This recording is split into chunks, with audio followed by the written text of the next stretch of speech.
네. 이렇게 이번 프로젝트에 참여해 주셔서 감사드리고요. 저희가 앞서서 공지하듯이 이게 단순한 심사가 아니라 저희 큐레이터 선생님들과 같이 하는 비평 워크샵이라서 조금 더 크리티컬하게 저희가 선생님 작업에 관해서 많은 이야기를 나누고자 하고요. 저를 포함해서 6분의 선생님이 참여를 하시는데요. 지금 해외 대만의 C랩의 큐레이터 선생님이신 우다큰 선생님, 저희 부산 비엔날레 운영위원장이시고 전 부산 현대미술관 관장이셨던 김성현 선생님, 그리고 성공미술관에 계시는 이수균 선생님, 비평하고 독립기획자이신 또 유진상 선생님, 김성우 선생님, 또 여기 우리 부산시립미술관에 또 학예실장님, 정종일 실장님이 계시고 라인 문화재단 미술관의 디렉터이신 고원석 선생님, 저는 서진석이고요. 부산시립미술관 관장으로 지낸. 그래서 작업에 관해서 잘 말씀해 주시고 나머지 시간에는 각 선생님들이 작업에 관한 비평 워크샵 과정을 가지려고 합니다. 네, 그럼 이제 시작해 주시죠.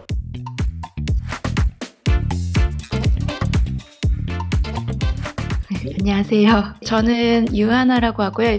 현재 지금 독일 베를린을 주 베이스로 살고 있고 활동하고 있고 영상과 설치를 주로 다루고 있습니다. 일단은 2019년 시체 인류학이라는 작업부터 설명을 드리고 싶은데, 여기 이제 제가 쓰레기를 주제로 작업을 시작을 했었습니다.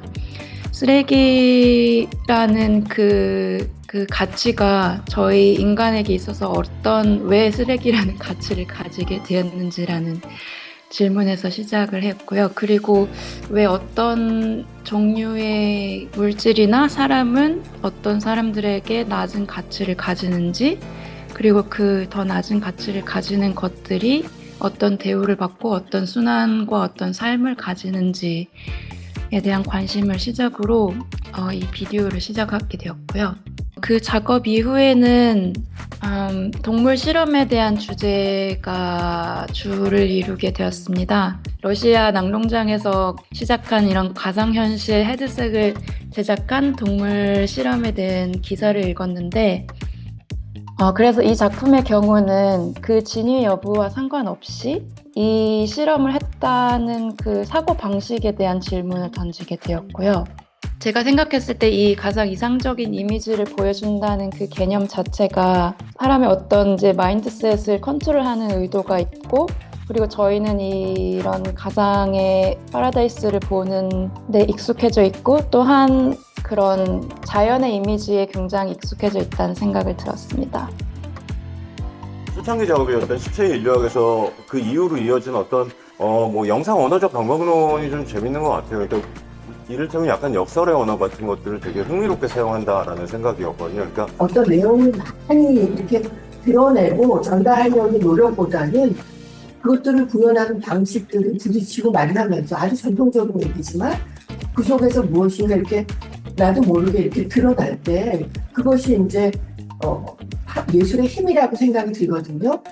어떤 소사적인 연구 리서치보다는 이제까지 이런 다양한 어떤 표현 방식들을 더 고민을 하시는데, 이런 것들에 더 관심을 갖는 게 예술가로서의 어떤 기본적인 마인드라고 생각이 들어서 그런 말씀 해드리고 싶습니다.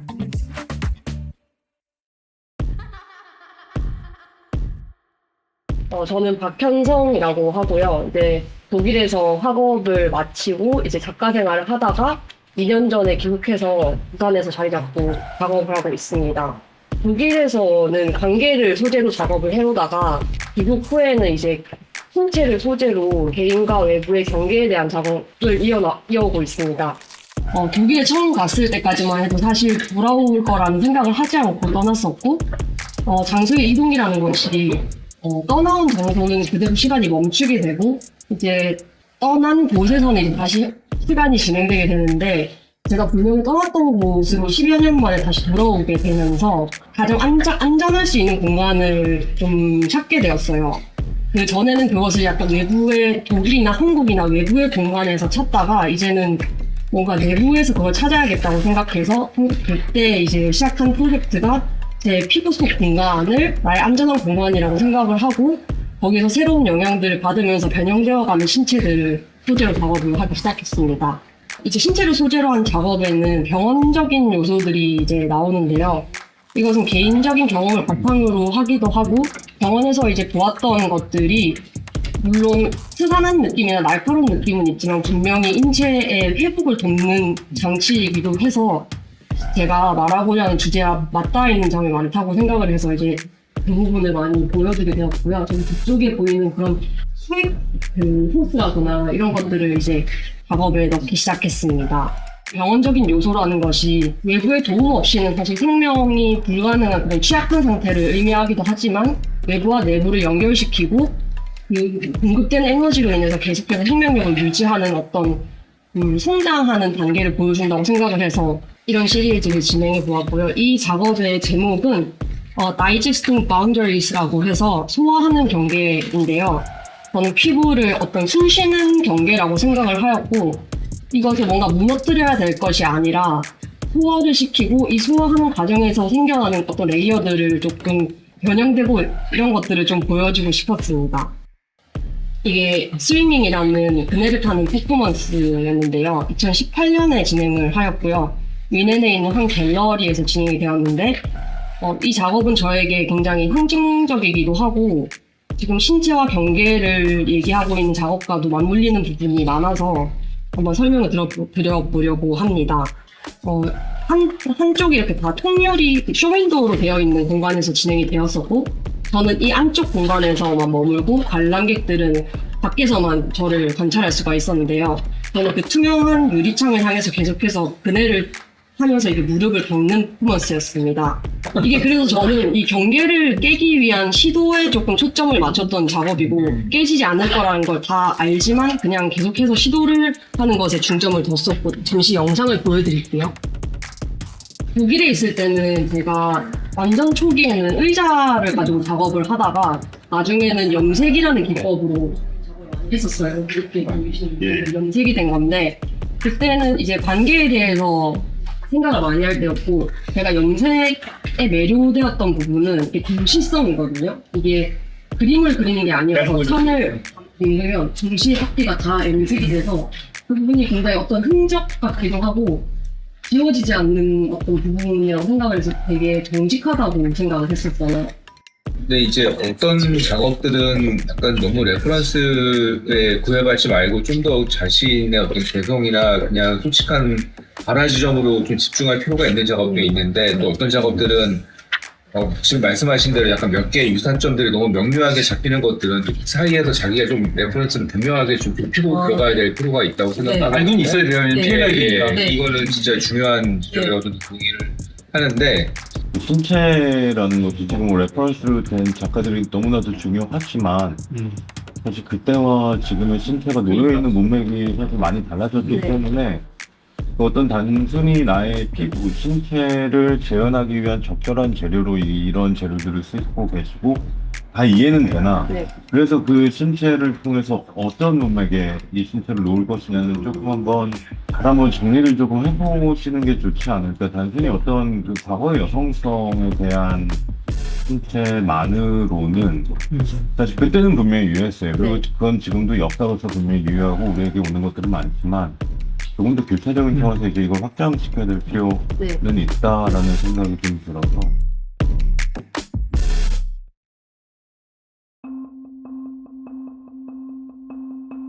사실 제가 가진 작품들 상당수는 더 이상 세상에 존재하지 않습니다. 버리는 이유는 간단해요. 너무 자리를 많이 차지하거나 아니면 아무도 찾지 않아서 또는 보관하다가 망가진 김에 버리는 경우도 있고요. 근데 작품 말고도 인간관계도 그렇고 뭐 옷이나 책도 마찬가지인 것 같아요. 그래서 어쨌든 저한테 이 실존의 문제, 그러니까 내가 간직할 것과 버릴 것을 결정하고 그 과정에 대해서 책임을 지는 그 과정 자체는 점점 중요하게 와 닿았던 것 같습니다. 아시다시피 기억은 늘 모래처럼 손가락 사이로 빠져나가기 마련이고 이미 사라진 모래, 이미 사라진 작품을 다시 느껴보려면 다른 방법이 필요할 수 있겠다고 생각을 했어요. 한 2달 정도 전에 끝났을 거예요. 제일 최근 개인전 우리 집에 가자라는 전시를 했고 제목에서 보실 수 있듯이 그 집에 대한 얘기예요. 그러니까 집은 물리적인 공간이기도 하고 그리고 가정을 의미하기도 하죠. 저는 이제 이 이야기는 사실 한 번의 전시로 절대 끝날 수 없는 얘기지만 부산에서 태어나서 그리고 부산 문화권의 가정에서 쭉 자라왔고 그래서 제가 가지고 있는 가치관이라든지 뭐 그런 것들이 좀 궁금했어요. 그리고 제가 엄마와 맺는 관계, 엄마가 할머니와 맺는 관계 이런 것들이 아주 개인적인 얘기일 수 있지만 한국 사회 개인들의 서사를 대변할 수 있는 얘기라고 생각을 해서 전시를 기획을 하게 됐고요. 작품을 제작할 때 이게 버려질 거라는 걸 생각하고 만드나요? 네, 거의 대부분. 사실 이 작업에서 보이는 어떤 되게 임시적이거나 되게 소멸할 것 같거나 굉장히 좀 허물어질 것 같은 형태는 어떤 면에서는 되게 작가의 되게 실존적인 삶의 양식의 반영 같다는 맞아요. 생각을 네. 좀 하고 있어요. 그러다 보니까는 이거를 되게 견고한 형상으로 무엇을 만드는 것보다는 오히려 그 어떤 취약성이라던가 애초에 사라질 것을 전제하고 실패할 것을 전제하고 만드는 그 자체가 사실은 저한테 좀 더 의미가 있는 것 같거든요. 이 근간이 뭐 어떤 재료라든가 이 완성도라든가 이런 어떤 형식적인 측면으로 흔들려서는 안 된다고 저는 생각하고요. 그 근간이 계속해서 유지되는 방향의 하부 구조의 형식성도 있고 재료도 있고 저는 그렇게 가야 된다고 생각을 하고 있고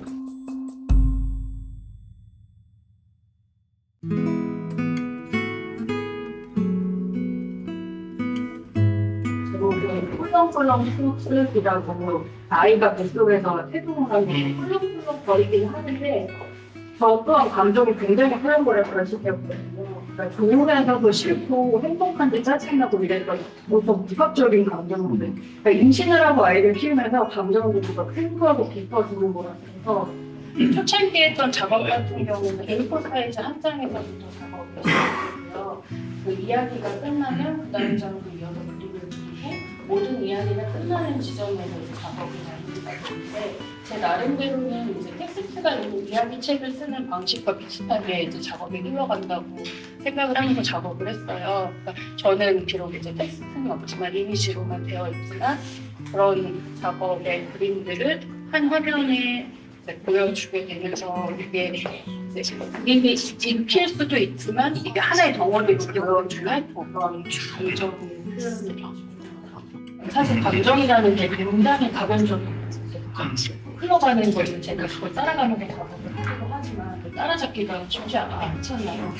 그래서 그런 부분은 제가 이제 생각을 하면서 작업을 하고 있는 부분이기도 한데 타인의 감정이 어떻게 흘러가고 부활하게 연결이 되는지와 그 타인의 감정을 내가 얼마만큼 표현해낼 수 있는지를 생겨서 지금 생각하고 있는 프로젝트는 이제 타인 중에서도 저희 엄마를 첫 번째 대상으로 해서 엄마와의 한 달에 한 번 만나서 대화를 하고 제가 그 대화 속에서 엄마의 감정에 그러니까 이야기 전문가보다는 엄마의 감정을 얼마나 많이 캐치하고 그걸 드로잉화 할 수 있는지에 대해서 탐구를 해보려고 하고 근데 저는 오히려 왜 전시 비평을 할 때 나는 작업을 볼 때 가끔가다 뭐 인물, 사회, 철학적 비평도 하지만 심리학적 비평도 가능하다고 보거든요. 네.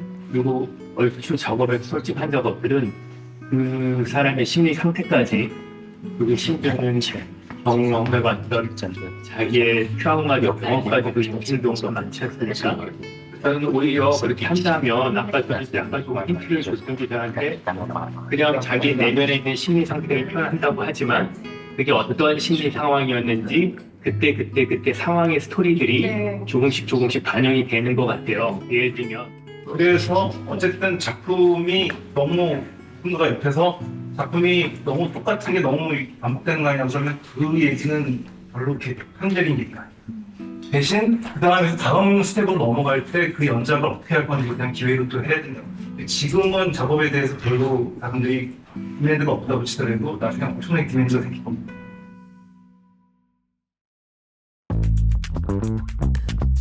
안녕하세요. 저는 임재원이고요. 저는 영상 사진 언어를 기반으로 이제 정체성, 질병, 그리고 기억의 확장성을 탐구하고 있고요. 작업에서는 과거, 현재, 미래의 시간을 구체적인 어떤 경험의 맥락에서 서술하고 있습니다. 주로 이제 소재로서는 퀴어와 HIV/에이즈, 즉 질병을 중심으로 다루고 있고요. 비인간과 인간, 비감염인과 감염인 등의 어떤 상호관계를 통해서 질병이 개입 후 발생하는 환경을 다루고 있습니다. 작업은 질병이 가진 힘이 이제 가려지고 배제되는 존재들의 의미를 추적하고 시선의 흐름들을 재구성해서 새로운 서사를 구축하고 있습니다. 영상과 사진으로 구성된 2017년 클린 프로젝트는 한국에서 가장 오래된 퀴어 커뮤니티가 형성된 종로 상가 일대에서 발생한 젠틀리피케이션 문제를 리서치하고 우리 사회가 특정 기준과 목대에 이제 앞세우는 오염되지 않으려는 이라는 태도를 이제 청소와 세탁의 행위를 통해 이제 지우려고 시도하는 사회와 이제 집단의 관계에 대해 질문을 던지고자 했던 프로젝트이자 작업이었습니다. HIV 바이러스를 의인한 H와 감염인 A가 주고받는 일화를 탐구한 영상 지난날의 국토와 뱉는 일과 삼키는 일, 그리고 바이러스와 인간 사이의 추상적인 감각을 담아낸 사진 작업 등을 통해서 질병과 감염인 사이의 심리적 간극을 능동적이며 때로는 고정적이지 않은 관계로 제시하면서 두 사이의 새로운 가능성을 보여줬고요. 동시에 어떤 사람과 사람 간이 아닌 사람과 어떤 비인간, 어떤 질병, 바이러스 등에 대한 어떤 관계가 있는 방식의 재정립을 조금 실험하고 보여주기도 싶었습니다. 2021년 로맨틱 판타지에서는 사상의 연인이 바이러스였다면 이제 실제의 어떤 사람이자 연인으로 전환한 2022년 영상 뉘앙스는 바이러스가 미검출일 경우 감염 불가라는 U equals U, 즉 undetectable equals untransmittable 이론을 기반으로 감염인과 비감염인 인간의 관계를 다루고 있는 영상 작업입니다. 일상적인 이미지를 통해서 서로 가까이 있는 걸 허용할 때만 볼 수 있는 친밀한 긍정과 원경으로 물러날 때 나타나는 거리감을 반복적으로 사진을 배치하면서 가려져온 주체의 개인적인 시야를 드러내면서 안전과 위험의 재정의를 강조하기도 하였습니다. 2023년 국제에이즈 학회와 호주 HIV 감염의 협회가 주최한 전시 HIV 사이언스 에즈 알터에 보여진 작업은 HIV 이슈에서 중요했던 약, 치료 과정 이전에 사람 그 자체로서의 주체성에 주목하여 만들어본 작업입니다. 다음 작업인 남겨진 몸들은 보다 다큐멘터리적으로 크루징의 변화상을 이제 리서치하고 보여주는 작업이었습니다. 실제로 지금 한국에 지내고 있는 30대 어떤 퀴어들의 각기 다른 경험들을 통해서 어쩌면 크루징이라는 것이 하나로 정의될 수 없고 서로 다른 맥락에도 불구하고 이제 현재 지금을 살아가는 그들 사이를 관통하는 정서를 보여주고자 하였습니다. 우선은 언어 자체가 굉장히 시적 언어를 좀 사용을 한다라는 생각, 그러니까 분명히 어떤 당사자성을 갖고 있고 특정한 소수자 커뮤니티에 있으면 그들의 언어가 굉장히 강해지기 마련인 경우들이 사실 꽤 있는 편인데, 그럼에도 불구하고 그것은 하나의 어떤 시적 제스처를 조금 전환시키라거나 혹은 뭐 이미지 같은 경우도 기존의 문맥에서 굉장히 탈각시켜서 되게 재구성하려고 하고 있다는 그런 부분들. 큐레이터님께서는 이제 전반적으로 되게 작품들이 서정적이고 차분한 느낌인데 대만은 좀 더 퀴어에 대해서 좀 더 열려있고 한국은 좀 더 보수적인 그런 성향이 있다 보니 뭔가 이런 퀴어 관련된 작품을 2017년부터 꽤 오랫동안 지속을 하셨는데 이 주제를 지속적으로 작품으로 하시는 그런 목적이 어떤 것인지 좀 개인적으로 궁금해요.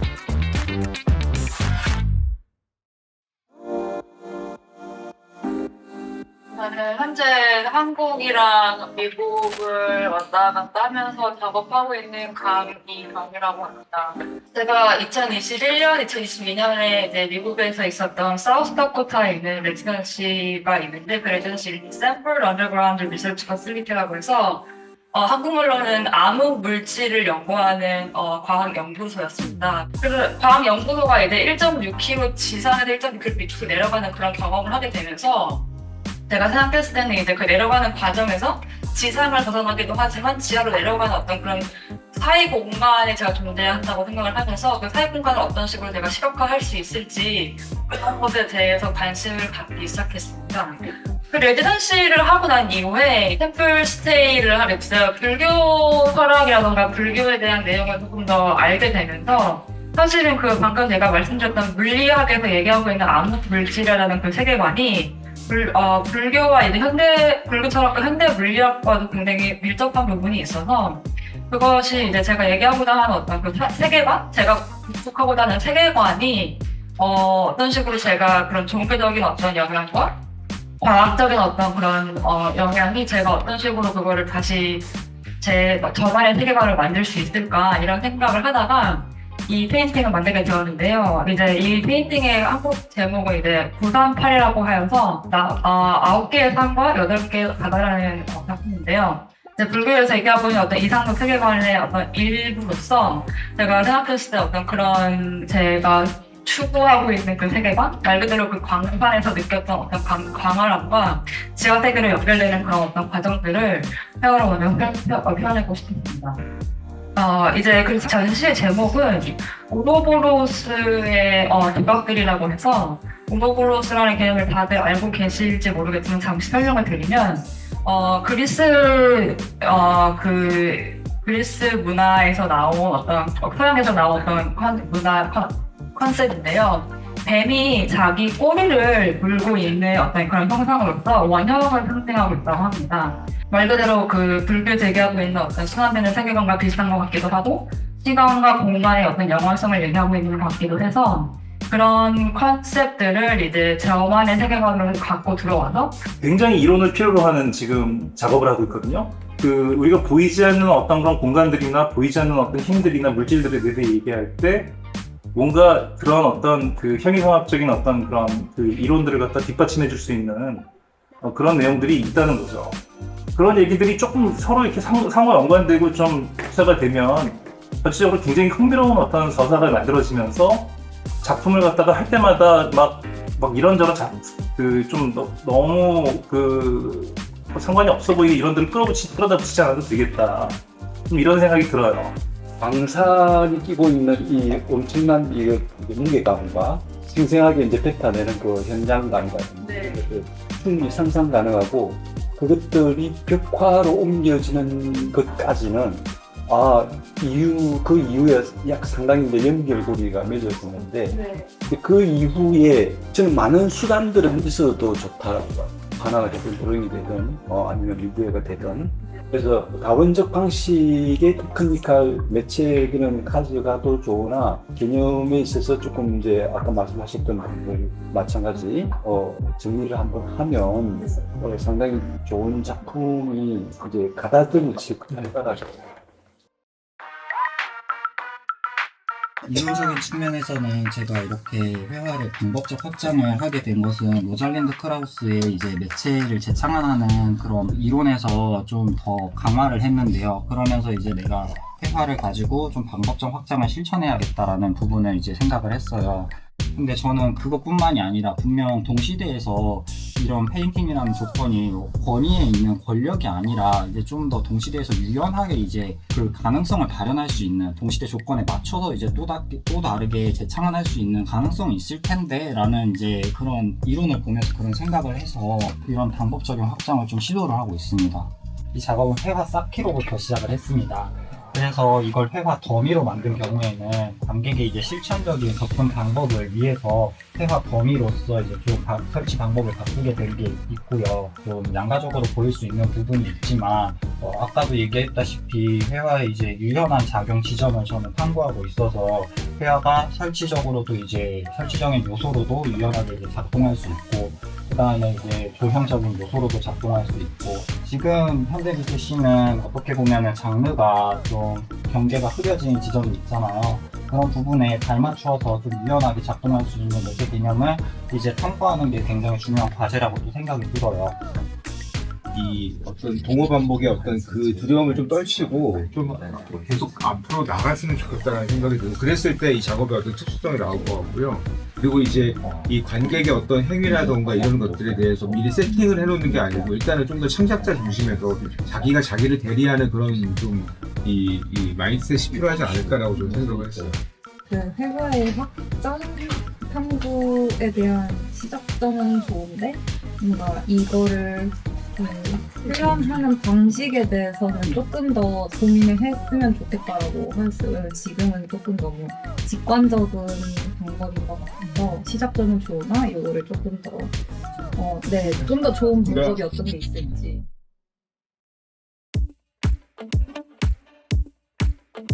네, 안녕하십니까. 유강훈입니다.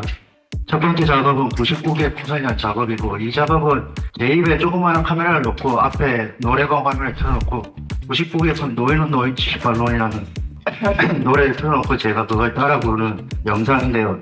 다음 작업은 불만 연구라는 사진 작업이고요. 이 작업은 20세기 초에 프랭크 길브레스라는 사람의 과학적 연구 관리 공부를 책에서 영감을 얻었는데, 저는 이 실험 연구를 현대적 의미에서 어떤 게 더 중요할까 생각하다가 심리적인 요인과 결합해보고자 했습니다. 다음 작업은 믿음과 현실이라는 작업인데요. 이 작업은 20세기 초에 나치 정부가 실제로 국가사체를 만들려고 했던 사건에서 비롯됩니다. 저는 그런 글꼴들이 되게 재미있다고 생각해서 그에 대한 리서치를 시작하고, 거기서 알베르트 디러가 안티크와 프락트어 책을 해석해놓은 측정의 교육학이라는 책을 발견하고, 그 측정의 교육학에서 알베르트 디러가 해석해놓은 글자 밖에 이제 그리드들을 밑에 Belief and Reality라는 글자로 다시 재해석해서 붙여놓고 무용수 2명을 불려서 이 글자에 따라서 해석해서 즉석에서 퍼포먼스를 하기를 요청드렸습니다. 다음 개인전 2020년도에 분할 수 없는, 분간할 수 없는이라는 제목을 했던 전시고요. 이 전시의 주요한 목표는 우리의 집중력이 인간의 자연 특성적인 것이 아니라 사회적 요구에 의해서 만들어진 일종의 발명품이라는 생각부터 시작했습니다. 그래서 이 집중력이라는 게 현대인들한테 어떻게 영향을 주고 있고, 우리가 그 집중력 안에서 어떤 신체적 현상을 벌이고 있는가, 이런 것들을 유효한 작업으로 했던 전시고요. 네, 마지막 작업 하나만 끝내요. 마지막 작업은 너의 마음이라는 작업이고요. 이 작업은 우리 현실에 있는 우리의 감정 표현들이 어떻게 데이터로 축적되고 이모션 디텍팅으로 측정돼서 사용될 수 있는지를 보여준 투체적 영상 작업이고, 왼쪽에 보시는 화면에서는 일상적인 브이로그 형식을 띈 어떤 젊은이의 행복한 하루를 담은 장면이고, 그 옆 오른쪽에는 그 행복한 하루의 그 사람의 감정을 AI 프로그램들이 어떻게 디텍팅해서 해석하고 있고, 그런 감정 측정의 역사들의 아카이브 내용들이 과 같이 병치해서 표천형 영상으로 만든 작업입니다. 네, 여기까지 발표 마치겠습니다. 감사합니다. 되게 인상 깊게 왔고, 그 다음에 굉장히 노력이 많이 들어간 그런 작업들이라서 폴리 뭐라고 얘기하기가 참 쉽지 않은 작품들이라는 생각이 들고요. 그래서 이제 그런 것 때문에 조금 불편한 골짜기가 좀 느껴지는 부분은 저는 개인적으로 있었는데, 나머지 부분에 있어서 일단 작가가 하려고 하는 그 프로젝트의 취지 자체가 너무 훌륭하기 때문에 제가 생각할 때는 앞으로는 점점 더 이런 이슈가, 그러니까 세계나 사회나 인간이 패턴이라고 하는 문제와 저항하게 되는 어떤 그런 시대가 오지 않을까 하는 그런 이슈가 있고, 거기서 예술이 할 수 있는 일이 뭔가 있을 것 같다는 생각이 들기 때문에, 그리고 쉽게 관람객들이 이해할 수 있는 그런 측면, 그것이 아까 다른 분들은 저명화됐다고도 볼 수 있겠지만, 오히려 그런 것들이 더 가까이 다가갈 수 있는 하나의 통로가 되는 것 같고요.